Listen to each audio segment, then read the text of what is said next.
ఏం పీకుతారు అనేది చెడు మాట కాదు. దీనికి హిందీలో ట్రాన్స్లేట్ చేస్తే క్యా ఉడుకుతాడా అనే అర్థం. నేను తెలుగు ఇప్పుడే నేర్చుకుంటున్నా. ఫ్లో వచ్చినప్పుడు ఏం చేయలేను. కవితకు, కేటీఆర్కు, భార్యకు క్షమాపణ చెప్పను. ఫ్లోలో వచ్చిన మాటలను మనసులో తీసుకోవద్దు. మహిళా కమిషన్ ముందు విచారణకు హాజరైన అనంతరం మీడియాకు వివరించిన కాంగ్రెస్ నేత ఫిరోజ్ ఖాన్. హిందీలో క్యా ఉఖాడ్ రహే సో దాంట్లో ఏం డెరగాటరీ లేదు.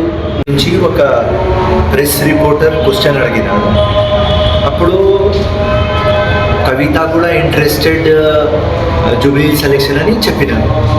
సో నేను చెప్పిన కవిత ఏం పీక్తుంది, ఇది నా స్లాంగ్ లాంగ్వేజ్. సో తెలుగు ఇప్పుడు నేను నేర్చుకుంటున్నా అండ్ అది ఫ్లోలో వచ్చేసింది. సో పీక్తున్నా అని ట్రాన్స్లేట్ చేస్తే మీరు హిందీలో క్యా ఉఖాడ్ రహే సో దాంట్లో ఏం డెరగాటరీ లేదు. నేను మహిళలకు అట్మోస్ట్ రెస్పెక్ట్ చేసే ఒక వ్యక్తి ఫిరోజ్ ఖాన్. సో ఇది నా స్టైల్ ఆఫ్ భాష. నేను ఇప్పుడు మాట్లాడేటప్పుడు సోనియా గాంధీ, ప్రియాంక గాంధీ, రాహుల్ గాంధీ, రేవంత్ రెడ్డి ఇట్లనే చెప్పేస్తా.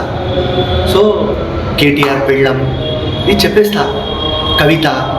సో మేడం ఏమంటున్నారంటే మీరు రెస్పెక్ట్గా శ్రీమతి గారు, జీ అది యూజ్ చేయాలి. సో ఇది నా భాష. ఈ స్టైల్లో నేను ఫంక్షన్ చేస్తా. సో నాకు ఏం డెరగాటరీ ఇక్కడ కనిపించలేదు. ఏం పీక్తారు, వాట్ ఈజ్ రా అని అడిగినా నేను.